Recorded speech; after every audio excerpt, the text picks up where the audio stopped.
Hello दोस्तों, आप कैसे हैं। मैं उम्मीद करता हूं कि आप लोग अच्छे होंगे। तो दोस्तों, आज हम लोग आधुनिक भारत के इतिहास में गवर्नर जनरल और वायसराय से संबंधित कुछ महत्वपूर्ण प्रश्न को देखेंगे जो आपके एग्ज़ाम्स के लिए काफ़ी इम्पोर्टेंट हैं। दोस्तों, जैसा कि आपको पता है कि 2025 में बहुत सारे एग्ज़ाम्स हो रहे हैं और इन सारे एग्ज़ाम्स के लिए आधुनिक भारत के इतिहास से बहुत सारे क्वेश्चंस पूछे जाते हैं। तो दोस्तों, चलिए क्लास को स्टार्ट करते हैं और इसका पहला क्वेश्चंस को देखने के प्रयास करते हैं और आप इसके आंसर देने की कोशिश करेंगे। दोस्तों, यदि आपको इसका आंसर पता है तो अपने साथ एक नोट पैड और पेन लेकर बैठ जाएं और अपने आंसर को उसमें लिखते जाएं और आप अंत में चेक कर सकते हैं कि आपको इनमें से कितने सारे आंसर सही हुए हैं। अन्यथा दोस्तों, आप इसका आंसर हमारे साथ देते चलेंगे। तो चलिए क्लास को स्टार्ट करते हैं और इसका पहला क्वेश्चन को देखते हैं। दोस्तों, यहाँ पर पहला क्वेश्चन को देख सकते हैं कि पहला क्वेश्चन है कि निम्नलिखित कथनों पर विचार कीजिए। ठीक है, तो देख सकते हैं कि रॉबर्ट क्लाइड बंगाल के प्रथम गवर्नर जनरल थे और ऑप्शन बी है कि विलियम बेंटिंक भारत के प्रथम गवर्नर जनरल थे। ठीक है, यह उपयुक्त कथनों में से आपको सही बताना है। ठीक है, तो दोस्तों देख सकते हैं कि निम्नलिखित कथनों पर विचार कीजिए। ठीक है, तो रॉबर्ट क्लाइड बंगाल के प्रथम गवर्नर जनरल थे या विलियम बेंटिंक भारत के प्रथम गवर्नर जनरल थे, तो आपको सही बताना है। तो दोस्तों, आप इसका आंसर देने की कोशिश करेंगे। तो देखिए दोस्तों, यहाँ अगर बातें हो रही, ठीक है, तो आप देख सकते हैं कि विलियम बेंटिंक की बात करें हम तो भारत के प्रथम गवर्नर जनरल थे। इस प्रकार से ऑप्शन बी जो है यहाँ पर सही है। ठीक है, तो चलिए और इसे हम लोग की पॉइंट के माध्यम से देखने के प्रयास करते हैं। तो दोस्तों, यहाँ पर देख सकते हैं, ठीक है, कि वॉरेन हेस्टिंग्स जो कि 1774 ईस्वी में बंगाल के प्रथम गवर्नर जनरल नियुक्ति किया गया था। ठीक है, और 1833 की बात करें तो लॉर्ड विलियम को भारत के प्रथम गवर्नर जनरल बनाया गया था। ठीक है, तो इस बात को ध्यान में रखेंगे। दोस्तों, आगे देख सकते हैं कि रॉबर्ट क्लाइड जो कि बंगाल का पहला गवर्नर नियुक्ति किया था। ठीक है, जो इस पद पर देख सकते हैं कि 1758 से लेकर 60 ईस्वी तक एवं 1765 से लेकर 1767 ईस्वी तक की रॉबर्ट क्लाइव जो था रहा था। ठीक है, तो इस बात को आपको ध्यान में रखना है। तो चलिए दूसरे क्वेश्चन को देखते हैं। दोस्तों, यहाँ पर देख सकते हैं दूसरा क्वेश्चन है, ठीक है, कि भारत में ब्रिटिश साम्राज्य का संस्थापक कौन था। ठीक है, देख सकते हैं कि C Sleeman, Lord Minto, Lord Clyde, Lord Mayo या उपयुक्त में से कोई नहीं या उपयुक्त में से एक से अधिक। तो आप इसके आंसर बताने के प्रयास करेंगे। तो देखिए दोस्तों, यहाँ अगर बात करें तो भारत में ब्रिटिश साम्राज्य के संस्थापक की बात करें हम तो आप देख सकते हैं कि कौन है, तो लॉर्ड क्लाइड है। ठीक है, तो इस प्रकार से आप इनका नाम को ध्यान में रखेंगे। तो चलिए और हम लोग की पॉइंट के माध्यम से देखते हैं। तो दोस्तों, यहाँ पर देख सकते हैं कि भारत में ब्रिटिश साम्राज्य के संस्थापक लॉर्ड क्लाइड को माना जाता है। ठीक है, और देख सकते हैं कि 23 जून 1757 को प्लासी की लड़ाई के विजेता जो कि अंग्रेजी सेना के नेतृत्व करता कौन था, तो लॉर्ड क्लाइड ही था। ध्यान रखेंगे आप। इसी युद्ध के उपरांत आप देख सकते हैं कि बंगाल में ब्रिटिश साम्राज्य की नींव पड़ गई थी। ठीक है, कौन सा युद्ध से, 1757 का जो प्लास्टिक युद्ध हुआ था। तो इसी युद्ध से क्या हुआ था कि ब्रिटिशों का जो बंगाल में क्या हुआ था, एक साम्राज्य का नींव यहाँ पर पड़ गया था। ठीक है, तो इस बात को ध्यान में रखेंगे। तो चलिए नेक्स्ट क्वेश्चन को देखते हैं। दोस्तों, नेक्स्ट क्वेश्चन है कि अंग्रेजों के विरुद्ध बनारस विद्रोह का नेतृत्व किसने किया था। ठीक है, तो अंग्रेजों के विरुद्ध यानी कि जो अंग्रेज थे उनके विरुद्ध बनारस विद्रोह का नेतृत्व किसने किया था, तो ऑप्शन है शुजा उद्दौला है, आसफ उद्दौला है, राजा चेत सिंह है, राजा महिप नारायण सिंह है। तो आप इसके आंसर बताने के प्रयास करेंगे। तो देखिए दोस्तों, यहाँ बातें हो रही है अंग्रेजों के विरुद्ध जो कि बनारस विद्रोह का नेतृत्व किसने किया था, राजा चेत सिंह थे। ठीक है, इस बात को आपको ध्यान में रखना है। तो चलिए और थोड़ा की पॉइंट के माध्यम से देखते हैं। तो दोस्तों यहाँ देख सकते हैं कि बनारस विद्रोह का राजा की बात राजा चेत सिंह के द्वारा 1781 ईस्वी में किया गया था। ठीक है, और इस विद्रोह में तत्कालिक गवर्नर जनरल वॉरेन हेस्टिंग्स ने अपने सैनिकों के साथ भागकर चुनार के किले में शरण ले दी थी। ठीक है, तो इस बात को आपको ध्यान में रखना है। तो चलिए नेक्स्ट क्वेश्चन को देखते हैं। दोस्तों, नेक्स्ट क्वेश्चन को देख सकते हैं कि कलकत्ता में एशियाटिक सोसाइटी की स्थापना के समय बंगाल के गवर्नर जनरल कौन था। ठीक है, देख सकते हैं ऑप्शन है कि लॉर्ड कॉर्नवालिस है, लॉर्ड वॉरेन हेस्टिंग्स है, लॉर्ड वेल्लेसली है या फिर लॉर्ड वेंटिंग है। तो आप इसके आंसर बताने के प्रयास करेंगे। तो देखिए दोस्तों, बात है और कलकत्ता में एशियाटिक सोसाइटी की स्थापना के समय बंगाल के गवर्नर जनरल कौन था, तो आप देख सकते हैं कि यहाँ कौन था, लॉर्ड वॉरेन हेस्टिंग था। ठीक है, तो इस बात को आपको ध्यान में रखना है कि कलकत्ता में जब एशियाटिक सोसाइटी की स्थापना की जा रही थी उस समय बंगाल के गवर्नर जनरल कौन था, तो लॉर्ड वॉरेन हेस्टिंग था। ठीक है, तो चलिए और थोड़ा की पॉइंट के माध्यम से देखते हैं। तो दोस्तों यहाँ देख सकते हैं कि 15 जनवरी 1784 ईस्वी को एशियाटिक सोसाइटी की स्थापना के समय बंगाल के गवर्नर जनरल देख सकते हैं कि लॉर्ड वॉरेन हेस्टिंग, जो कि 1774 से लेकर 1785 तक यह रहा था। ठीक है, तो इस बात को ध्यान में रखेंगे। तो चलिए दोस्तों देख सकते हैं नेक्स्ट क्वेश्चन है कि सुरक्षा प्रकोष्ठ की नीति संबंधित है, यानी कि घेरे की नीति। ठीक है, सुरक्षा प्रकोष्ठ की नीति संबंधित है किससे? तो वॉरेन हेस्टिंग से, लॉर्ड डलहौजी से, हेनरी लॉरेंस से या फिर लॉर्ड हेस्टिंग से। तो आप इसके आंसर बताने के प्रयास करेंगे। तो देखिए दोस्तों, अगर बात करें सुरक्षा अगर प्रकोष्ठ नीति की बात करें हम, तो इसका संबंध किससे था? वॉरेन हेस्टिंग से था। ठीक है, इस बात को ध्यान में रखेंगे। तो चलिए और थोड़ा की पॉइंट के माध्यम से देखते हैं। देखिए दोस्तों, यहाँ बातें हो रही कि सुरक्षा प्रकोष्ठ की या घेरे की नीति। ठीक है, देख सकते हैं कि वॉरेन हेस्टिंग्स तथा वेलेस्ली से संबंधित है और वॉरेन हेस्टिंग्स ने मैसूर और मराठा के साथ युद्ध और अन्य भारतीय रियासतों के साथ बराबरी की पदवी प्राप्त करने की भावना से किया था। ठीक है, तो इस बात को ध्यान में रखेंगे। दोस्तों आगे देख सकते हैं, ठीक है, आगे और बातें इसमें लिखी गई है। ठीक है, देख सकते हैं कि इस समय कंपनी ने अपने राज्यों को चारों ओर मध्य राज्य बफर स्टेट बनाने का प्रयत्न किया और उद्देश्य क्या था कि केवल अपने राज्य की रक्षा करना और अथवा हम यह भी कह सकते हैं कि अपने पड़ोसी राज्यों की सीमाओं की रक्षा करो ताकि अपनी सीमा सुरक्षित रहे। ठीक है, और उस समय भय मुख्यतः अफगानों और मराठों से था। ठीक है, तो इस बात को आपको ध्यान में रखना है। दोस्तों इसमें और बातें कही गई, देख सकते हैं कि इसलिए कंपनी अवध की रक्षा व्यवस्था के कार्य को इस शर्त पर संभाला कि अवध का नवाब उस व्यय का बोझ उठाएं और इस प्रकार अवध की रक्षा ही बंगाल की रक्षा थी। ठीक है, इस प्रकार को देख सकते हैं। दोस्तों देख सकते हैं वेलेस्ली के आने से कंपनी के भारतीय रियासतों के साथ संबंधों में परिवर्तन आया। ठीक है, और देख सकते हैं कि वेलेस्ली का उद्देश्य था कि भारतीय रियासतों को अपनी रक्षार्थ कंपनी पर निर्भर करने पर बाधित करना था। ठीक है, तो इस बात को ध्यान में आपको रखना है। दोस्तों इसमें और बात लिखी गई, उसने भारतीय रियासतों को अंग्रेजी राजनीतिक शक्ति के और सैनिक रक्षा के घेरे में लाने का प्रयास किया। ठीक है, तो सारे बातें जो है लॉर्ड वेलेस्ली के बारे में ही बताई जा रही। ठीक है, तो इस बात को आपको ध्यान में रखना है। तो चलिए आगे देखते हैं और इसको क्वेश्चंस को। दोस्तों देख सकते हैं नेक्स्ट क्वेश्चन। ठीक है, कि निम्नलिखित में से किसने बंगाल में द्वैत शासन प्रणाली यानी कि देख सकते हैं कि डील गवर्नमेंट को समाप्त किया। ठीक है, देख सकते हैं कि ऑप्शन है कि रॉबर्ट क्लाइव है, करवली से और वॉरेन हेस्टिंग है, या उपयुक्त में से कोई नहीं है। तो आप इस आंसर बताने के प्रयास करेंगे। तो दोस्तों यहाँ पर बातें हो रही कि बंगाल में द्वैत शासन प्रणाली को समाप्त किसने किया था? तो द्वैत शासन प्रणाली को समाप्त करने वाले बंगाल में कौन था? तो वॉरेन हेस्टिंग था। ठीक है, तो इस बात को ध्यान में रखेंगे। तो चलिए थोड़ा और की पॉइंट के माध्यम से देखते हैं इसमें।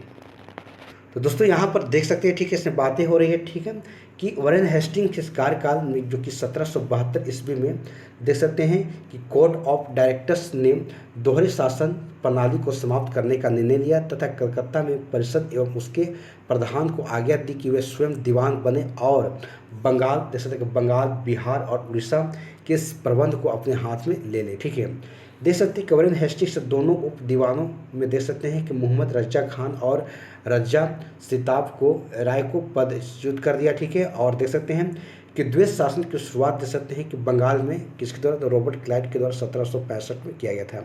तो दोस्तों यहाँ पर दो बातें रखनी हैं कि द्वैत शासन को बंगाल में लगाने वाला कौन था? तो रॉबर्ट क्लाइव था, जो कि 1765 में लगाया था, और इसे 1772 ईस्वी में वॉरेन हेस्टिंग के द्वारा इसे समाप्त कर दिया गया। ठीक है, तो इस बात को आपको ध्यान में रखना है। तो चलिए नेक्स्ट क्वेश्चन को देखते हैं।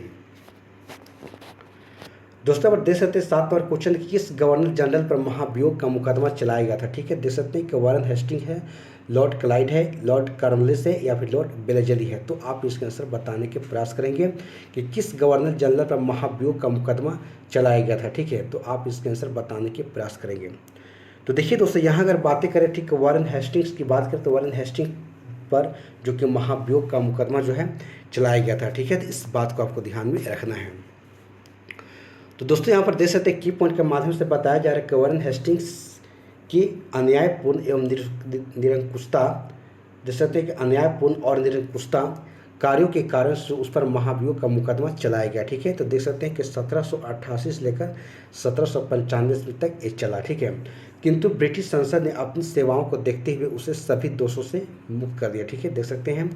उसके बाद दोस्तों आगे लिखा गया कि यह भी कहा गया कि वॉरेन हेस्टिंग्स ने यह सब कुछ साम्राज्य के हित के लिए किया, ना कि अपने लिए। ठीक है, तो इस बात को आपको ध्यान में रखना है। तो दोस्तों इसमें और कुछ बातें कही गई है, आप देख सकते हैं। ठीक है, इसमें लिखी गई कि वरुण हेस्टिंग्स पर लगे महाभियोग के बारे में विद्वानों के मत है कि किंतु B.S. स्मिथ निर्णय दिए कि अधिक मान्य। ठीक है, वह लिखते हैं कि उसके थोड़े से दोष, जहाँ तक वे वास्तव में दोष थे, उस राजनीति के दोष थे जिस पर सहसा संकट आ पड़ा हो तथा जिस पर इतनी कठिन उलझने आप पड़े हो कि कभी कभी मानवीय समझ में भूल चूक हो जानी आवश्यक ही थी। ठीक है, तो इस बात को कहने वाले कौन थे? एडम स्मिथ के ने इस बात को बताया। ठीक है, इस बात को ध्यान में आप रखेंगे। दोस्तों फिर 8 नंबर क्वेश्चन को देख सकते हैं। ठीक है, कि भारत में न्यायिक संगठन की स्थापना किसने की है? ठीक है, तो ऑप्शन है लॉर्ड मेयो है, लॉर्ड कॉर्नवालिस है, लॉर्ड एटली है और लॉर्ड कर्जन है। तो आप इसके आंसर बताने के प्रयास करेंगे।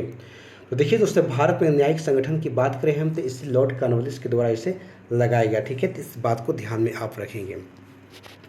दोस्तों यहाँ पर देख सकते हैं की पॉइंट के माध्यम से, ठीक है, दीवानी और फौजदारी न्यायालय के श्रेणीबद्ध संगठन के जरिए न्याय प्रदान करने की एक व्यवस्था की नींव अंग्रेजों ने रखी थी। और देखते हैं कि इस व्यवस्था को वरुण हेस्टिंग्स ने आरंभ किया, मगर कॉर्नवालिस ने इसे पूरी तरीके से सुदृढ़ बनाया। ठीक है, देख सकते हैं कि 1793 ईस्वी में लॉर्ड कॉर्नवालिस संहिता शक्तियों के पृथक्करण के सिद्धांतों पर आधारित थी, जिसके तहत कर और न्याय प्रशासन को पृथक कर दिया गया। ठीक है, तो इस प्रकार से आप ध्यान में रखेंगे। ठीक है, तो दोस्तों पर 9 नंबर क्वेश्चन को देख सकते हैं कि निम्नलिखित में से किस गवर्नर जनरल ने भारत की संविदाबद्ध सिविल सेवा यानी covenanted civil services of India की सृजन किया? ठीक है, जो कालांतर में भारतीय सिविल सेवा के नाम से जानी गई। ठीक है, देख सकते हैं ऑप्शन है कि वारन हेस्टिंग्स है, वेलेजली है, कॉर्नवालिस है और विलियम वेटिंग है। तो जस्ट हम ऊपर देखे थे। ठीक है, तो यहाँ दोस्तों यहाँ पर सिविल सेवा की बातें हो रही है। सिविल सेवा की अगर देखा जाए तो इसे सृजन करने वाले कौन थे? Lord Cornwallis. ठीक है, तो इस बात को आपको ध्यान में रखना है।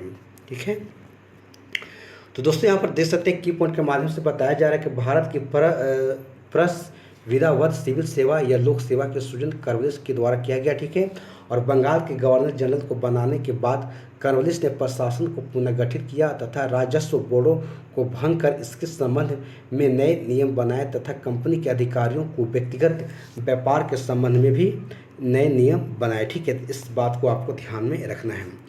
दोस्तों इसमें और कुछ बातें बताई जा रही, दे सकते हैं कि उसने कॉर्नवालिस कोड के माध्यम से दीवानी तथा न्यायिक क्षेत्रों में स्पष्ट विभाजन किया, जिसने आगे चलकर भारतीय सिविल सेवा का रूप ले लिया। ठीक है, तो इस बात को आपको ध्यान में रखना है। ठीक है, तो चलिए दोस्तों अब देख सकते हैं नेक्स्ट क्वेश्चन है कि 18वीं शताब्दी में उत्तरार्ध में किसने कंपनी बहादुर की शानो शौकत का स्थानीय प्रतिनिधि कहा जाता है? ठीक है, देख सकते हैं 18वीं शताब्दी की उत्तरार्ध में किससे प्रायः कंपनी बहादुर की शानो शौकत का स्थानीय प्रतिनिधि कहा जाता है? ऑप्शन है कोतवाल को, अमला को, दरोगा को और जमींदार को। तो आप इसका आंसर बताने के प्रयास करेंगे। तो देखिए दोस्तों यहाँ अगर बातें करें, ठीक है, तो आप देख सकते हैं, ठीक है, कि अगर दरोगा की बात करें हम तो इसी के बारे में कहा जा रहा है कि कंपनी बहादुर की शानो शौकत का स्थानीय प्रतिनिधि इन्हें कहा गया, किसे? दरोगा को। ठीक है, तो चलिए और थोड़े की पॉइंट के माध्यम से बातें को देखते हैं। दोस्तों आप देख सकते हैं कि 1793 ईस्वी में लॉर्ड कॉर्नवालिस ने जमींदारों को उनके पुलिस कर्तव्यों से अलग कर प्रत्येक 20 से 30 वर्ग मील के क्षेत्र में थाना स्थापित किया। ठीक है, और तथा दरोगा नामक पुलिस अधिकारी की नियुक्ति कर दिया। ठीक है, तो ध्यान में रखेंगे दरोगा की नियुक्ति एवं पर्यवेक्षक की बात करते मजिस्ट्रेट के द्वारा किया जाता था। ठीक है, और किसान दरोगा को कंपनी बहादुर की शानो शौकत का स्थानीय प्रतिनिधि मानते थे। ठीक है, तो इस बात को आपको ध्यान में रखना है। ठीक है, तो चलिए दोस्तों देख सकते हैं नेक्स्ट क्वेश्चन है कॉर्नवालिस की कब्र कहाँ स्थित है? ठीक है, तो गाजीपुर में, वाराणसी में, बलिया में या फिर गोरखपुर में। तो आप इस आंसर बताने के प्रयास करेंगे।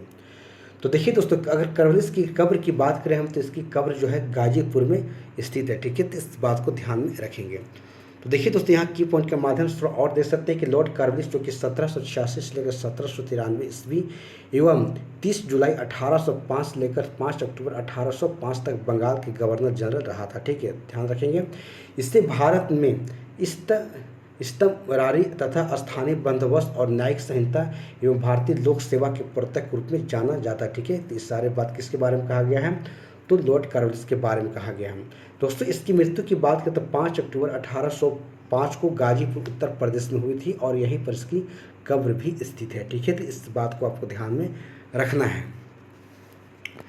तो दोस्तों यहाँ पर देख सकते हैं 12 नंबर क्वेश्चन, ठीक है, कि लॉर्ड कॉर्नवालिस के द्वारा लागू लागू की गई सहायक संधि व्यवस्था के बारे में निम्नलिखित में से कौन सा कथन लागू नहीं होता। ठीक है, तो देख सकते हैं कि ऑप्शन एक है कि दूसरे के खर्चों पर एक बड़ी सेना बनाए रखना, या भारत को नेपोलियन के खतरों से सुरक्षित रखना, या फिर कंपनी के लिए एक नियत आय का प्रतिबंध करना, या भारतीय रियासतों के ऊपर ब्रिटिश सर्वोच्चता स्थापित करना। तो आप इसका आंसर बताने के प्रयास करेंगे। तो देखिए दोस्तों, अगर ऑप्शन ए की बात करें हम, तो दूसरे के खर्चों पर एक बड़ी सेना बनाए रखना, बिल्कुल बातें सही यहाँ पर ही हैं। और दोस्तों देख सकते हैं कि भारत को नेपोलियन के खतरों से सुरक्षित रखना, ये भी बातें आप देख सकते हैं कि सही है। ठीक है, उसी प्रकार से ऑप्शन डी की बात करें तो भारतीय रियासतों के ऊपर ब्रिटिश सर्वोच्चता स्थापित करना, यही बात सही है। जबकि दोस्तों देख सकते हैं कि ऑप्शन सी जो है, कंपनी के लिए एक नियत आय का प्रबंध करना, ये बात बिल्कुल यहाँ पर गलत है। ठीक है, तो इसे आप ध्यान में रखेंगे। ठीक है, तो चलिए इसे और की पॉइंट के माध्यम से देखते हैं। दोस्तों देख सकते हैं कि लॉर्ड कॉर्नवालिस ने भारतीय राज्यों को अंग्रेजी राजनीतिक परिधि में लाने के लिए सहायक संधि प्रणाली का प्रयोग किया, और उस समय फ्रांस के विरुद्ध जो यूरोपीय शक्तियों का बना हुआ मोर्चा जो कि छीन भिन्न हो चुका था। देख सकते दोस्तों, नेपोलियन मिस्र तथा सीरिया को विजित कर चुका था। ठीक है, और गंभीरतापूर्वक भारत पर आक्रमण करने की सोच रहा था। कौन? नेपोलियन के बारे में कहा जा रहा है। ठीक है दोस्तों, इसमें और आगे देख सकते हैं। ठीक है, ऐसी स्थिति में वेलेज़ली ने भारत में सहायक संधि प्रणाली का प्रयोग किया, जिससे अंग्रेजी सत्ता की श्रेष्ठता स्थापित हो सके और नेपोलियन का भय भी टल गया। ठीक है, देख सकते हैं कि सहायक संधि की शर्तों को एक शर्त यह भी था कि संधि को स्वीकार करने वाले रियासत कंपनी की एक सेना को रखेगी। ठीक है, जिसका सारा खर्च राज्य देगा। ठीक है, इस बात को देखेंगे, और इस सेना को चलाने का अधिकार केवल कंपनी को ही होगा। ठीक है, तो इन सारे बातों को आपको ध्यान में रखना है। दोस्तों इसमें और कुछ बातें कही जा रही है कि सहायक संधि को स्वीकार करने वाला अगर राज्य किसी भी यूरोपीय या अंग्रेजों के दुश्मन की सहायता नहीं करेगा और उनके किसी भी व्यक्ति को नौकरी नहीं देगा। ठीक है, तो इन सारे बातों को आपको ध्यान में रखना है। ठीक है, तो चलिए नेक्स्ट क्वेश्चन को देखते हैं। दोस्तों देख सकते हैं कि लॉर्ड वेलेज़ली की सहायक संधि को स्वीकार करने वाला पहला मराठा सरदार था। ठीक है, तो लॉर्ड वेलेज़ली की सहायक संधि को स्वीकार करने वाला पहला मराठा सरदार था। ठीक है, कौन था? तो ऑप्शन है कि पेशवा बाजीराव द्वितीय था, रघु जी भोसले थे, दौलत राव सिंधिया थी, और उपयुक्त में से कोई नहीं। तो आप इसका आंसर बताने के प्रयास करेंगे। तो देखिए दोस्तों, यहाँ पर बातें हो रही है कि लॉर्ड वेलेज़ली के सहायक संधि को स्वीकार करने वाला पहला मराठा सरदार कौन था? तो पेशवा बाजीराव द्वितीय थे। ठीक है, तो इस बात को आपको ध्यान में रखना है। ठीक है, तो चलिए और थोड़ा की पॉइंट के माध्यम से देखते हैं। दोस्तों यहाँ देख सकते हैं कि दौलत राव सिंधिया और जसवंत होलकर दोनों पूना में अपने को सर्वश्रेष्ठ प्रदर्शित करना चाहते थे, और बाजीराव द्वितीय सिंधिया का साथ दे रहा था। ठीक है, और उसने 1801 ईस्वी में जसवंत के भाई की हत्या कर दी। ठीक है, और परिणाम स्वरूप जसवंत होलकर की सेना ने पूरा आक्रमण कर पेशवा को सिंधिया और संयुक्त सेना को परास्त कर दिया। ठीक है, इस बात को ध्यान में रखेंगे। दोस्तों इस पर और बातें कही जा रही है, देख सकते हैं। ठीक है, बाजीराव द्वितीय ने भाग कर वसीम में शरण ली तथा 31 दिसंबर आप देख सकते हैं 31 दिसंबर 1802 को अंग्रेजों ने वसीम की संधि के अनुसार पेशवा बाजीराव द्वितीय को अंग्रेजों की संरक्षिता स्वीकार कर ली, और यह संधि मराठा द्वारा अंग्रेजों के साथ की गई एक सहायक संधि थी। ठीक है, इस बात को आपको ध्यान में रखना है। तो चलिए आगे देखते हैं। तो दोस्तों यहाँ पर देख सकते हैं नेक्स्ट क्वेश्चन। ठीक है, कि सहायक संधि को स्वीकार करने वाला पहला शासक कौन था? ठीक है, तो ऑप्शन अवध का नवाब था, हैदराबाद के निजाम था, पेशवा बाजीराव द्वितीय थे, या फिर ट्रावनकोर के राजा थे। तो आप इसके आंसर बताने के प्रयास करेंगे। तो देखिए दोस्तों, यहाँ पर बात है सहायक संधि को स्वीकार करने वाला पहला शासक कौन था? तो आप इसका आंसर बताएंगे कौन था? तो अवध का नवाब था। ठीक है, तो इस बात को ध्यान में रखेंगे। तो चलिए और थोड़ा की पॉइंट के माध्यम से देखते हैं। दोस्तों यहाँ पर देख सकते हैं, ठीक है, कि वेलेज़ली ने सहायक संधि का आविष्कार नहीं किया, और इस प्रणाली का अस्तित्व पहले से ही था। ठीक है, और संभवतः डुप्लिकेट तथा यूरोपीय था, जिसने अपनी सेना की किराए पर भारतीय राजाओं को दे दी थी। ठीक है, इस बात को ध्यान रखेंगे। क्लाइव के काल में यह प्रणाली लगभग सभी गवर्नर जनरल ने अपनाई थी। ठीक है, देख सकते हैं। ठीक है, और इसमें और भी बातें बताई जा रही है, आप देख सकते हैं कि वेलेज़ली की विशेषता केवल यह थी कि उसने इसका विकास कर अपने संपर्क में आने वाले सभी देशी राजाओं के संबंधों में इसका प्रयोग किया, ठीक है। और प्रथम सहायक संधि की बात करें तो 1765 ईस्वी में अवध से की गई, ठीक है। और जब कंपनी ने निश्चित धन के बदले में उसकी सीमाओं की रक्षा करने का वचन दिया। दोस्तों देख सकते हैं, और अवध ने एक अंग्रेज रेजिडेंस को लखनऊ में रखना स्वीकार किया, ठीक है। इस बात को ध्यान में आप रखेंगे। दोस्तों और बातें कही जा रही है कि यह प्रश्न की अगर बात करें हम तो वेलेज़ली की सहायक संधि को स्वीकार करने वाला प्रथम राज्यों के बारे में पूछा जाए तो उत्तर देख सकते हैं कि हैदराबाद होगा, ठीक है। इस बात को आपको ध्यान में रखना है, ठीक है। तो चलिए नेक्स्ट क्वेश्चन को देखते हैं। दोस्तों नेक्स्ट क्वेश्चन, सहायक संधि को किसके काल में क्रियान्वित किया गया, ठीक है। तो ऑप्शन है लॉर्ड कार्नवालिस है, लॉर्ड वेलेज़ली है, सर जॉन शोर है या लॉर्ड ऑकलैंड है। तो आप इसका आंसर बताने के प्रयास करेंगे। तो देखिए दोस्तों जस्ट हमने देखा, ठीक है, कि सहायक संधि को किसके काल में क्रियान्वित किया गया, तो इसे लॉर्ड वेलेज़ली के कार्यकाल में से क्रियान्वित किया गया, ठीक है। तो इस बात को ध्यान में आपको रखना है। दोस्तों नेक्स्ट क्वेश्चन है कि निम्नलिखित में सहायक संधि को स्वीकार नहीं किया, ठीक है। देख सकते हैं कि हैदराबाद के निजामों ने, इंदौर के होलकर राज्यों ने या जोधपुर के राजपूत राज्यों ने या मैसूर के शासकों ने। तो आप इसका आंसर बताने के प्रयास करेंगे। तो देखिए दोस्तों यहाँ अगर बात करें हम तो हैदराबाद के निजाम ने सहायक संधि को स्वीकार किया था, इंदौर के होलकर ने स्वीकार किया था, मैसूर के शासक स्वीकार किया, जबकि आप देख सकते हैं कि यहाँ पर जोधपुर के राजपूत ने इसे जो राज थे इनको स्वीकार नहीं किया था, ठीक है। इस बात को ध्यान में आप रखेंगे, ठीक है। चलिए तो दोस्तों देख सकते हैं यहाँ पे की पॉइंट के माध्यम से मैं आपको बताने का प्रयास कर रहा हूँ। लॉर्ड वेलेज़ली जो कि 1798 से 1805 ईस्वी तक भारतीय राज्यों को अंग्रेजी राजनीतिक परिधि में लाने के लिए सहायक संधि प्रणाली का प्रयोग किया था, ठीक है। इस बात को आपको ध्यान में रखना है।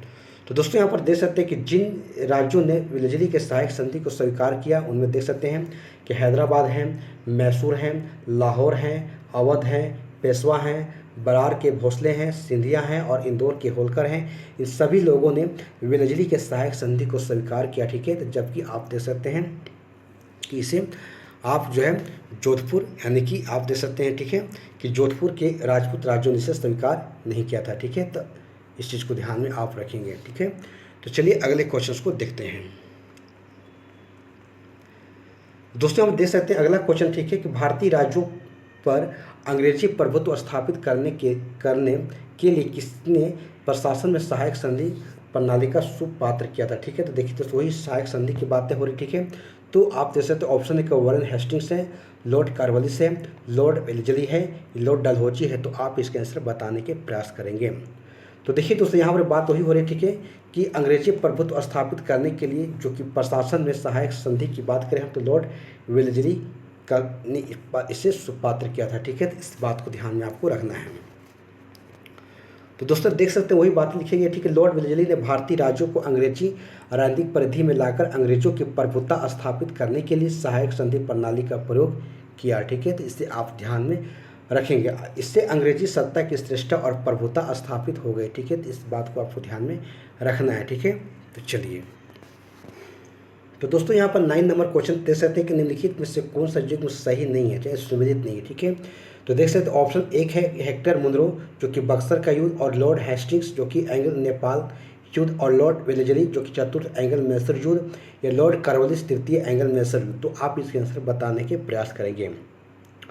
तो दोस्तों यहाँ पर देख सकते हैं, ठीक है, कि हेक्टर मुनरो की बात करें हम तो बक्सर के युद्ध का यहाँ पर देख सकते हैं बिल्कुल सही है। और लॉर्ड हेस्टिंग्स से बात करें हम तो एंग्लो नेपाल युद्ध, ये भी बात सही है।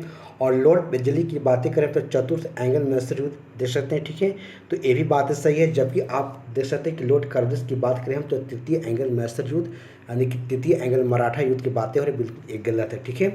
तो चलिए थोड़े इसे की पॉइंट के माध्यम से देखते हैं हम लोग सब। तो दोस्तों देख सकते हैं कि तृतीय एंग्लो मराठा युद्ध की बात करें जो 1817 से लेकर 1800 ईस्वी में 1818 में देख सकते हैं कि लॉर्ड हेस्टिंग्स के समय में इसे हुआ था, ठीक है। तो इसे आप ध्यान रखेंगे। तो दोस्तों इस प्रकार से देख सकते हैं कि चतुर्थ एंग्लो मैसूर युद्ध की बात करें हम 1799 ईस्वी में लॉर्ड वेलेज़ली के समय में इस चीज़ को हुआ था, ठीक है। और देख सकते हैं कि एंग्लो नेपाल युद्ध की बात करें हम तो 1814 से लेकर 1816 ईस्वी में लॉर्ड हेस्टिंग्स के समय में हुआ था। दोस्तों बक्सर के युद्ध की बात करें हम देख सकते हैं कि 1764 ईस्वी में हेक्टर मुनरो के नेतृत्व में से लड़ा गया था। ठीक है, तो इस बात को आपको ध्यान में रखना है। ठीक है, सारे डेट आपके लिए इंपॉर्टेंट हैं। दोस्तों पर देख सकते हैं नेक्स्ट क्वेश्चन है कि निम्नलिखित में बंगाल के गवर्नर जनरल में से कौन सा एक तृतीय एंगल मैसूर युद्ध के संबंध से सम्मिलित है। ठीक है, तब जस्ट हमने देखा वारन हेस्टिंग है, सर जॉन शोर है, लॉर्ड कार्नवालिस है, या लॉर्ड विलियम कैवेंडिश वेटिंग है। ठीक है, लॉर्ड विलियम वेटिंग है। तो आप इसके आंसर बताने के प्रयास करेंगे। तो देखिए दोस्तों यहाँ पर बातें हो रही। ठीक है, आप देख सकते हैं कि बंगाल के गवर्नर जनरल में से कौन एक तृतीय एंगल मैसूर युद्ध से संबंध था, तो कौन था, लॉर्ड कार्नवालिस की बातें हो रही। ठीक है, तो इस बात को आपको ध्यान में रखना है। ठीक है, तो चलिए दोस्तों यहाँ पर देख सकते हैं की पॉइंट के माध्यम से कि तृतीय एंगल मैसूर युद्ध जो 1790 से लेकर 1792 ईस्वी से देख सकते हैं कि लॉर्ड कार्नवालिस से संबंधित है। और इस युद्ध में कार्नवालिस ने स्वयं सेना की बागडोर संभाली थी। ठीक है, और इस युद्ध में देख सकते हैं कि टीपू सुल्तान ने श्रीरंगपट्टनम की संधि 1792 ईस्वी में कर ली, और जिसके अनुसार टीपू सुल्तान अपने राज का लगभग आधा भाग अंग्रेजों और उसके साथी जो निजाम एवं मराठों को देना पड़ गया था। ठीक है, तो इस बात को आपको ध्यान में रखना है। ठीक है, तो चलिए दोस्तों यहाँ पर देख सकते हैं 20 नंबर क्वेश्चन है। ठीक है, कि ठाकुर के दमन में निम्नलिखित में से कौन संबंध था। ठीक है, ठाकुर के दमन में निम्नलिखित में से कौन सा संबंध था। ठीक है, तो ऑप्शन एक है कि जनरल हेनरी फ्रेंडरगास्ट है, या कैप्टन स्लीमेन है, या फिर अलेक्जेंडर बर्न्स है। ठीक है, और कैप्टन रॉबर्ट पेम्बरस्टन है। तो आप इसका आंसर बताने के प्रयास करेंगे। तो देखिए दोस्तों यहाँ पर बातें हो रही कैप्टन स्लीमेन की बातें हो रही। ठीक है, जिसने ठाकुर के दमन में इनका संबंध था। ठीक है, तो इस बात को आपको ध्यान में रखना है। तो चलिए और थोड़ा की पॉइंट के माध्यम से देखते हैं। दोस्तों आप देख सकते हैं कि ठाकुर में हिंदू और मुसलमान दोनों धर्मों के अनुयायी सम्मिलित है। ठीक है, परंतु वास्तव में ये लोग काली, दुर्गा और भवानी की पूजा करते थे तथा प्राय अपने शिकार का सिर काटकर देवी के चरणों में बलि के रूप में चढ़ाते थे। उन्हें विश्वास था कि उनका यह धंधा विधि का विधान तथा उसके शरीर की मृत्यु उसके भाग्य में उसी प्रकार से लिखी होती थी। ठीक है, तो इस बात को आपको ध्यान में रखना है। दोस्तों आप देख सकते हैं आगे इसी में लिखा गया सती प्रथा के प्रश्न पर तो कुछ मतभेद था, किंतु ठगी के विषय में समस्त जनता ने सरकार का समर्थन किया। ठीक है, देख सकते हैं कि लॉर्ड माउंटबेटन की बात करें ने कैप्टन स्लीमेन को ठगों के विरुद्ध कार्यवाही करने के लिए नियुक्त किया, और उसने लगभग 1500 ठगों को बंदी बना लिया। ठीक है, और अनेक ठगों को फांसी दे दी गई। ठीक है, जिससे शेष को आजीवन निर्वासित कर दिया गया। ठीक है, और 1837 में के पश्चात देख सकते हैं संगठित रूप से ठगों का अंत हो गया। ठीक है, तो इस बात को आपको ध्यान में रखना है। ठीक है, तो चलिए नेक्स्ट क्वेश्चंस को देखते हैं। दोस्तों यहाँ देख सकते हैं कि सती प्रथा पर पाबंदी किसने लगाई। ठीक है, तो ऑप्शन है वारन हेस्टिंग्स है, विलियम वेटिंग है, लॉर्ड कर्जन है, और लॉर्ड कैनिंग है। तो आप इसके आंसर बताने के प्रयास करेंगे। तो देखिए दोस्तों सती प्रथा पर और पाबंदी बात करें हम तो देख सकते हैं कि लॉर्ड विलियम वेटिंग के द्वारा इसे लगाया गया। ठीक है, तो चलिए और हम लोग की पॉइंट के माध्यम से देखते हैं। तो दोस्तों यहाँ पर देख सकते हैं ठीक है की पॉइंट पर लिखा गया। ठीक है, राजा राममोहन राय जैसे कि प्रबुद्ध भारतीय सुधारकों ने विलियम वेटिंग को इस प्रथा को अवैध घोषित करने की प्रेरणा दी। ठीक है, देख सकते हैं कि बहुत से समकालीन गतिशील समाचार पत्रों ने इसका समर्थन किया, और विलियम वेटिंग ने कानून बनाकर सती प्रथा को पूरी तरीक़ा से प्रतिबंधित कर दिया। ठीक है, तो दोस्तों आगे देख सकते हैं कि दिसंबर 1829 की बात करें हम नियम 17 के देख सकते हैं। ठीक है, नियम 17 द्वारा विधवाओं को जलाना अवैध घोषित कर दिया। ठीक है दोस्तों, ये आपके डेट और विलियम वेटिंग और राजा राममोहन राय ये बात आपको याद रखना है। ठीक है, तो यहाँ से क्वेश्चंस बराबर इनके बारे में पूछे जाते हैं। दोस्तों देख सकते हैं कि आरंभ में यह कानून केवल बंगाल प्रेसिडेंटी में लागू किया गया, बाकी देख सकते हैं कि 1830 में यह नियम बम्बई प्रेसिडेंटी और मद्रास प्रेसिडेंटी में लागू कर दिया गया। ठीक है, तो दोस्तों यहाँ पर देख सकते हैं कि डिस्कशन के माध्यम से बहुत सारे क्वेश्चंस यहाँ पर क्लियर हो रहे हैं। ठीक है, यदि मैं यहाँ पर बोलूँ तो आपके यहाँ पर क्वेश्चंस बहुत सारे क्वेश्चंस यहाँ पर आपको ऑप्शंस में भी छिपे हुए। ठीक है, जिससे मैं इससे डिस्कशन के माध्यम से भी उससे मैं पूरा कराने का प्रयास कर रहा हूँ। ठीक है, तो चलिए नेक्स्ट क्वेश्चन को देखते हैं। दोस्तों देश से नेक्स्ट क्वेश्चन है कि लॉर्ड डलहौजी के द्वारा अवध का अंग्रेजी राज्य में विलय निम्न में से किस रीति से हुआ था। ठीक है, देख सकते हैं कि अपहरण की नीति द्वारा, सहायक संधि के द्वारा, युद्ध के द्वारा, या कुप्रशासन के कारण से। ठीक है, तो आप इसके असर बताने के प्रयास करेंगे। तो देखिए दोस्तों यहाँ पर बात हो रही अवध की, ठीक है। तो वही कह रहे कि लॉर्ड डलहौजी के द्वारा, किसके, लॉर्ड डलहौजी के द्वारा अवध का अंग्रेजी राज में विलय किस तरीके से हुआ था, तो कुप्रशासन के उस पर आरोप लगाकर और वहाँ पर अवध को हड़प लिया गया था, ठीक है। तो इस बात को ध्यान में रखना है। तो चलिए थोड़ा और की पॉइंट के माध्यम से देखते हैं। तो दोस्तों यहाँ पर देख सकते हैं की पॉइंट के माध्यम से लॉर्ड डलहौजी जो कि 1848 लेकर 56 तक इनका कार्यकाल था, और अवध के नवाब वाजिद अली शाह पर कुशासन, देख सकते हैं कि अवध के नवाब, दोस्तों नाम याद रखिएगा, ठीक है, कि अवध के नवाब वाजिद अली शाह पर कुशासन के आरोप लगाकर 13 फरवरी 1856 को अवध का अंग्रेजी राज में विलय कर लिया। दोस्तों एक काफ़ी इंपॉर्टेंट पॉइंट लिखा गया है, आप इसे याद कर लेंगे, ठीक है। तो इससे और कुछ लिखेगी दोस्तों, देख सकते हैं कि अवध के अतिरिक्त देखा जाता है डलहौजी ने व्यापक सिद्धांत, यानी कि व्यापक सिद्धांत के अंतर्गत देख सकते हैं कि विलय किए गए प्रदेश देख सकते हैं, जैसे सतारा हो गया, जैतपुर और संबलपुर हो गया, बाघात हो गया, उदयपुर हो गया, झांसी हो गया, नागपुर हो गया, ठीक है। और देख सकते हैं, ठीक है, एक और राज्य कौन सा है, करौली है, ठीक है। इन सारे राज्यों को लॉर्ड डलहौजी के द्वारा जो है डॉक्ट्रिन ऑफ लेफ्ट के द्वारा इसे जो है हड़प लिया गया था, ठीक है। तो इस बात को ध्यान में आपको रखना है, ठीक है। तो चलिए दोस्तों नेक्स्ट क्वेश्चन है कि रेमजे एंड्रयूज, जैसे रेमजे भारत में किस गवर्नर जनरल का वास्तविक नाम था, ठीक है।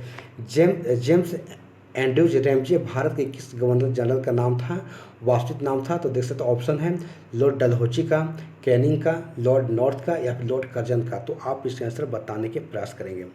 तो देखिए दोस्तों जेम्स एंड्रयूज रेमजे की बात करें हम, तो इसका वास्तविक किसका नाम था, तो लॉर्ड डलहौजी का था, ठीक है। इस बात को आपको ध्यान में रखना है, ठीक है। तो चलिए और की पॉइंट के माध्यम से देखते हैं। तो दोस्तों देख सकते हैं कि 1848 से लॉर्ड डलहौजी, जिसे कि अर्ल ऑफ डलहौजी भी कहा जाता था, ठीक है, और गवर्नर जनरल बनकर भारत आया, और इसका वास्तविक नाम देख सकते हैं कि जेम्स एंड्रयूज ब्राउन रेमजे था, ठीक है। इस बात को आपको ध्यान में रखना है, ठीक है। तो चलिए दोस्तों यहाँ पर देख सकते हैं 24 नंबर क्वेश्चन है कि अंग्रेजों के द्वारा सिंध विजय संपन्न हुआ, ठीक है। तो लॉर्ड एलनब्रो के समय में, या लॉर्ड हार्डिंग के समय में, लॉर्ड ऑकलैंड के समय में, या लॉर्ड एम हस्ट के समय में। तो आप इसके आंसर बताने के प्रयास करेंगे। तो दोस्तों यहाँ पर देख सकते हैं कि अंग्रेजों के द्वारा सिंध विजय संपन्न हुआ, ठीक है, किसके समय में, लॉर्ड एलनब्रो के समय में, ठीक है। तो आप इस बात को ध्यान में रखेंगे। तो चलिए और की पॉइंट के माध्यम से देखते हैं। तो दोस्तों यहाँ पर देख सकते हैं लॉर्ड जनरल एलनब्रो की बात करें कि कार्यकाल देखें, तो इसके काल को देखें तो 1842 लेकर कब 1844 तक इसकी रहा था, और इस दौरान देख सकते हैं कि अगस्त 1843 ईस्वी में सिंध को पूर्ण रूप से ब्रिटिश साम्राज्य में मिला लिया गया, ठीक है। और देख सकते हैं कि यह प्रथम एंगल जो कि अफगान युद्ध का एक प्रमुख परिणाम था, ठीक है। तो इस बात को आपको ध्यान में रखना है। तो चलिए नेक्स्ट क्वेश्चन को देखते हैं। दोस्तों देख सकते हैं कि सिक्किम का भारत में विलय किसने किया था, ठीक है, किसने किया, ठीक है। लॉर्ड हेस्टिंग्स ने, डलहौजी ने, विलियम बेंटिंक ने, या फिर लॉर्ड ऑकलैंड ने। तो आप इसका आंसर बताने के प्रयास करेंगे।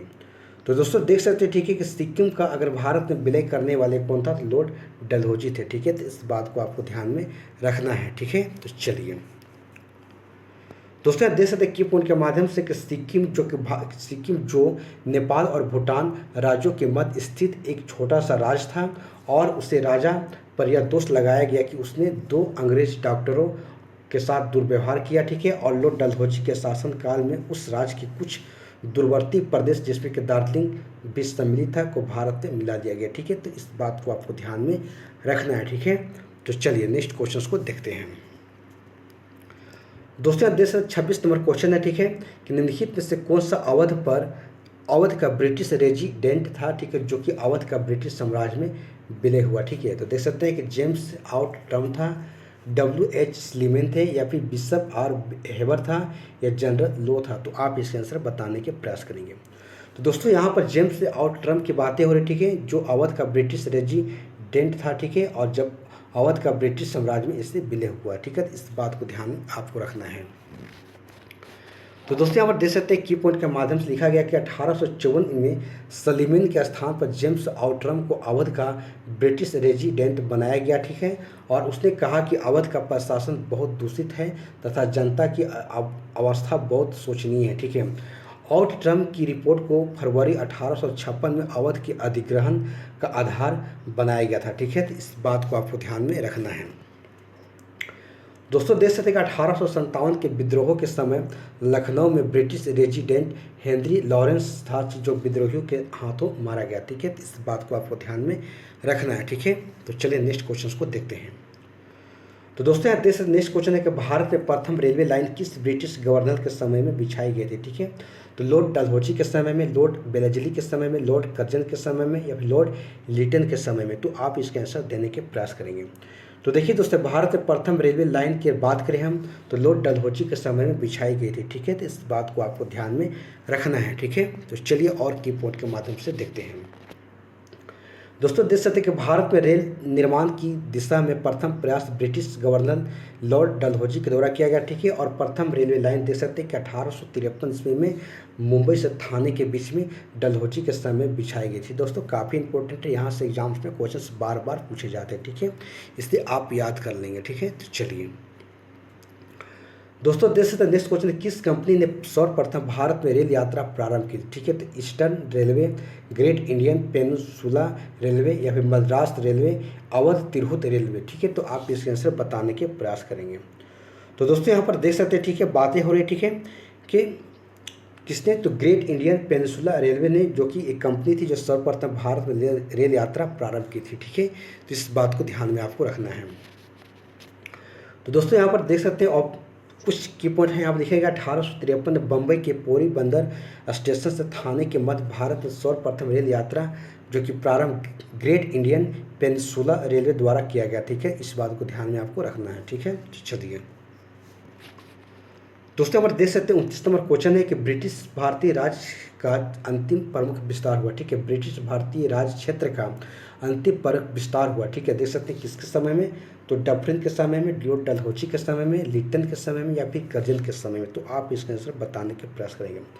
तो दोस्तों यहाँ पर देख सकते हैं कि ब्रिटिश भारतीय राज क्षेत्र का बात करें तो अंतिम अगर प्रमुख विस्तार जो है लॉर्ड डफरिन के समय में हुआ। ठीक है, तो इस बात को आपको ध्यान में रखना है। ठीक है, तो चलिए दोस्तों आप देख सकते हैं लिखा गया। ठीक है, कि 1885 की बात करें हम, तृतीय एंग्लो बर्मा युद्ध हुआ और 1 जनवरी 1886 को संपूर्ण बर्मा को ब्रिटिश भारत में मिला लिया गया। ठीक है, देख सकते हैं कि जो ब्रिटिश भारतीय राज क्षेत्र का अंतिम प्रमुख विस्तार था और इसका देख सकते हैं कि इस समय वायसराय कौन था, लॉर्ड डफरिन था। ठीक है, तो इस बात को आपको ध्यान में रखना है। ठीक है, तो चलिए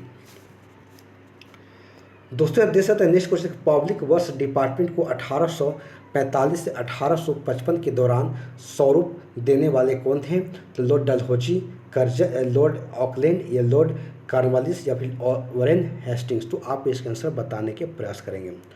तो दोस्तों यहाँ देख सकते हैं कि पब्लिक वर्क डिपार्टमेंट की बात करें हम तो 1845 लेकर 1855 के दौरान स्वरूप देने वाले कौन थे, तो लॉर्ड डलहौजी थे। ठीक है, इस बात को आपको ध्यान में रखना है। तो चलिए तो और हम लोग सब की पॉइंट के माध्यम से देखते हैं। दोस्तों देख सकते हैं कि लॉर्ड डलहौजी से पूर्व सार्वजनिक निर्माण का कार्य एक सैनिक बोर्ड पर था। ठीक है, और इसके कार्यकाल में पहली बार एक अलग सार्वजनिक निर्माण विभाग बनाया गया और सार्वजनिक उपयोग के कार्य के लिए बहुत साधन व्यय किया जाने लगा था। ठीक है, तो इस बात को ध्यान में आपको रखना है। ठीक है, तो चलिए नेक्स्ट क्वेश्चन को देखते हैं। दोस्तों देख सकते हैं नेक्स्ट क्वेश्चन, ठीक है, कि विधवा पुनर्विवाह अधिनियम किसके शासन काल में क्रियान्वित किया गया। ठीक है, तो लॉर्ड डलहौजी के समय में या फिर कैनिंग के समय में या फिर हेनरी हार्डिंग के समय में या फिर लॉर्ड लॉरेंस के समय में। तो आप इसके आंसर बताने के प्रयास करेंगे। तो देखिए दोस्तों यहाँ बातें हुई लॉर्ड कैनिंग के। ठीक है, लॉर्ड कैनिंग के समय में विधवा पुनर्विवाह अधिनियम जो कि क्रियान्वित किया गया। ठीक है, तो इस बात को ध्यान में रखना है। तो चलिए और थोड़ा की पॉइंट के माध्यम से देखते हैं। तो दोस्तों यहाँ पर देख सकते हैं, ठीक है, लिखा गया। ठीक है, कि ईश्वर चंद्र विद्यासागर की अथक प्रयासों के फलस्वरूप लॉर्ड कैनिंग जो कि 28 फरवरी 1856 से लेकर 21 मार्च 1862 के समय अगर देखा जाए कैनिंग का जो समय था जो कि 26 जुलाई 1856 को विधवा पुनर्विवाह अधिनियम जो कि 1856 अधिनियमित हुआ। ठीक है, तो इस बात को आपको ध्यान में रखना है। दोस्तों इसमें और लिखी गई कि इस अधिनियम को लॉर्ड डलहौजी के समय में प्रारूपित और प्रस्तुत किया गया था। ठीक है, और इस अधिनियम में देख सकते हैं कि नियम 15 के तहत विधवा जो कि विवाह को वैध मान लिया गया। ठीक है, और उस विवाह से उत्पन्न हुए बालक जो वैध घोषित किए गए। ठीक है, तो सारे बात आपके लिए इम्पोर्टेंट है, यहाँ से एग्जाम्स में क्वेश्चंस बार बार पूछे जाते हैं। ठीक है, इस चीज़ को ध्यान में आप रखेंगे। चलिए दोस्तों यहाँ देख सकते हैं नेक्स्ट क्वेश्चन है कि 1 नवंबर 1858 को महारानी विक्टोरिया के घोषणा पत्र को इलाहाबाद में पढ़कर किसने सुनाया था, यानी कि पढ़कर सुनाया किसने? तो लॉर्ड विलियम बेंटिंक ने, लॉर्ड कैनिंग ने, लॉर्ड बर्नहम ने या फिर सर हरकोर्ट बटलर ने। तो आप इसके आंसर बताने के प्रयास करेंगे।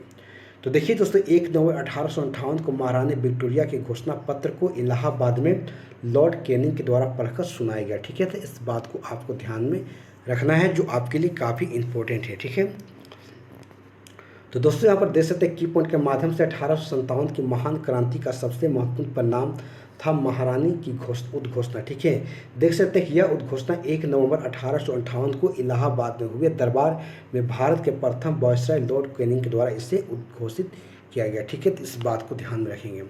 तो दोस्तों यहाँ पर हमारा 32 क्वेश्चन समाप्त हो जाते हैं। ठीक है, यदि हमारा वीडियो अगर आपको अच्छी लगी हो तो इसे लाइक शेयर आप जरूर कर दीजिएगा, और यदि हमारे चैनल पर पहली बार आए हैं तो हमारे चैनल को सब्सक्राइब कर दीजिएगा। तो दोस्तों इस टॉपिक का ये पहला पार्ट था और इसका एक पार्ट और मैं लेकर आऊँगा। ठीक है, उसमें आपके जो पूरा गवर्नर और गवर्नर जनरल और वायसराय से संबंधित टॉपिक पूरी तरीक़े से कंप्लीट हो जाएगा। ठीक है, अगर मैं एक वीडियो में लेकर आता तो ये काफ़ी लंबा हो जाता। ठीक है, तो इसलिए मैं इसे 2 वीडियो में मैं लेकर आने का मैं प्रयास किया हूँ। ठीक है, और नेक्स्ट अगला वीडियो बहुत जल्द ही आपके प्लेलिस्ट में देखने को मिलेंगे। ठीक है, तो तब तक के लिए चलिए हमारे वीडियो को बार बार देखिए, उससे प्रैक्टिस कीजिए। ठीक है, और ज़्यादा से ज़्यादा आप इसे शेयर करने का प्रयास कीजिए। तो चलिए दोस्तों क्लास को यहीं पर समाप्त करते हैं। धन्यवाद। जय हिंद, जय भारत।